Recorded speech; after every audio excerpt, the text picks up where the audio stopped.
Hello guys, कैसे हो?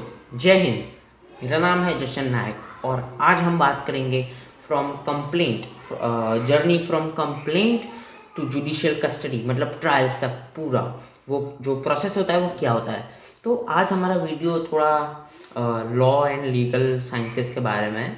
आज हम हिस्ट्री या पॉलिटिकल साइंस उसके बारे में नहीं बात करेंगे, ठीक है। तो कंप्लेंट जो फाइल होती है, जो विक्टिमाइज्ड होता है, जो विक्टिम होता है, जिसके साथ क्राइम होता है, वो तो फाइल कर ही सकता है। उसके साथ साथ जिसने वो क्राइम देखा है वो भी कंप्लेंट फाइल करेगा। मतलब ऐसा नहीं है कि मैंने क्राइम देखा और मैंने बस उसको जाने दिया। CRPC, code of criminal procedure, या BNSS जो नया उसको रिप्लेस करता है, लीगल कोड, भारतीय नागरिक सुरक्षा संहिता, वो कहती है कि अगर आप कोई ऑफेंस हुआ देखते हो, so you have a legal right to complaint about it. वैसे लोग इसे करते नहीं हैं, बट ये करना चाहिए। आपके पास ये लीगल राइट है और इसे याद रखिएगा। अभी क्या होता है कि कंप्लेंट हो गई, FIR बनी, फर्स्ट इंफॉर्मेशन रिपोर्ट कहाँ बनती है? पुलिस स्टेशन या कोई दूसरी जगह होती है, वहाँ पे बन जाती है। और FIR वो मैजिस्ट्रेट को भेजते हैं, जिसके अंडर में वो पुलिस स्टेशन होता है। मैजिस्ट्रेट जो क्रिमिनल कोर्ट्स के, आप बोल सकते हो, जो डिसीजन लेता है, जजमेंट्स लेता है, वो मैजिस्ट्रेट होता है। सिविल के लिए जजेस बोला जाता है। और हाई कोर्ट और सुप्रीम कोर्ट में जस्टिस, चीफ जस्टिस, वो सब होता है, ठीक है। तो मजिस्ट्रेट के अंदर क्या होता है? पुलिस स्टेशन अलॉट होता है। तो उस तरीके से काम चलता है। तो उनको भी FIR का एक कॉपी जाएगा, वो भी पढ़ेंगे, वो भी अ, उस व्यू में आएंगे, उनको भी पॉइंट ऑफ व्यू में लेंगे कि हाँ, इनको भी पता है कि ये क्राइम हुआ है।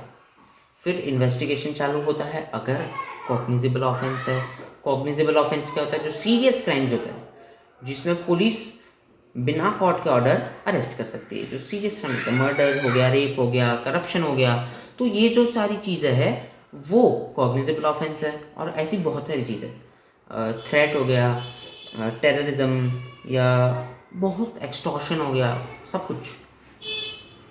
और नॉन कॉग्निजेबल एकदम माइल्ड ऑफेंसेस, मतलब वो ऑफेंस में काउंट होता है पर वो ज़्यादा सीरियस नहीं है। जैसे मैंने उसको देखा कि A और B बात कर रहे हैं और B ने A को थप्पड़ मार दिया, तो वैसे सेक्शन वाइज देखा जाए तो हाँ, ये क्राइम है, बट बहुत ज़्यादा माइल्ड क्राइम है, कॉग्निजेबल ऑफेंस है, सॉरी, नॉन कॉग्निजेबल ऑफेंस है। तो उसके लिए पहले कोर्ट के ऑर्डर चाहिए होंगे। कोर्ट अगर बोलेगी हाँ, तो पुलिस उसे अरेस्ट कर सकती है, वरना फिट्टूस हो जाता है, चला जाता है, न्यूट्रल, ख़त्म।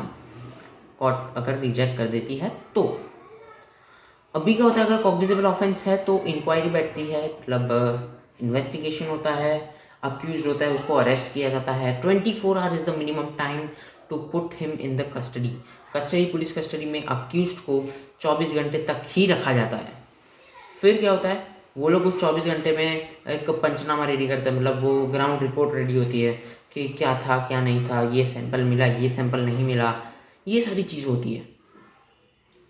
फिर क्या होता है? एक चार्जशीट बनती है उस सारे एविडेंसेस के बेस पे, CCTV, कॉल रिकॉर्ड्स, वो सब के बेस पे एक चार्जशीट बन जाती है।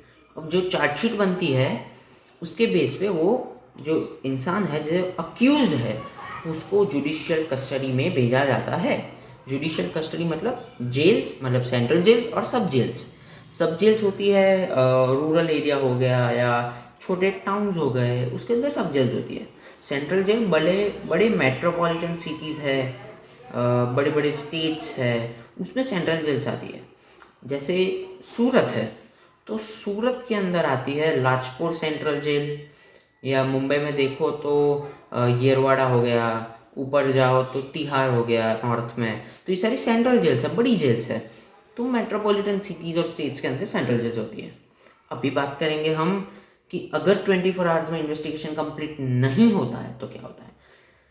तो जो असिस्टेंट ASI होता है, असिस्टेंट सब इंस्पेक्टर, वो रिमांड नहीं मांग सकता। हाँ, उसके पास इन्वेस्टिगेट करने की पावर है, पर वो रिमांड नहीं मांग सकता।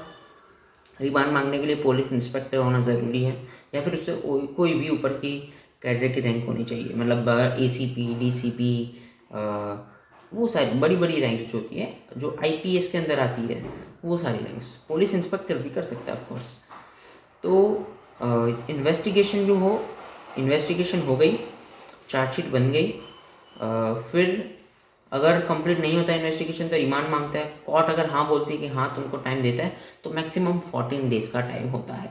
14 डेज़ में अगर इन्वेस्टिगेशन कंप्लीट नहीं होती है तो केस नहीं चलता है, वो पुलिस की गलती है, तो दैट्स न्यूट्रल, वो ख़त्म हो गया। तो 14 डेज़ में पुलिस को अपना काम पूरा करना पड़ता है इन्वेस्टिगेशन का। फॉरेंसिक रिपोर्ट से लेके, फॉरेंसिक रिपोर्ट आने में अबाउट 2 से 3 दिन लगते हैं। देन कॉल रिकॉर्ड्स चेक होते हैं सारे के सारे। देन टेस्ट होती है, वो हमने मूवीज़ में देखा है कि इसे मार मार के सच उगलवाते हैं, वो विटनेस स्टेटमेंट लेते हैं उसका।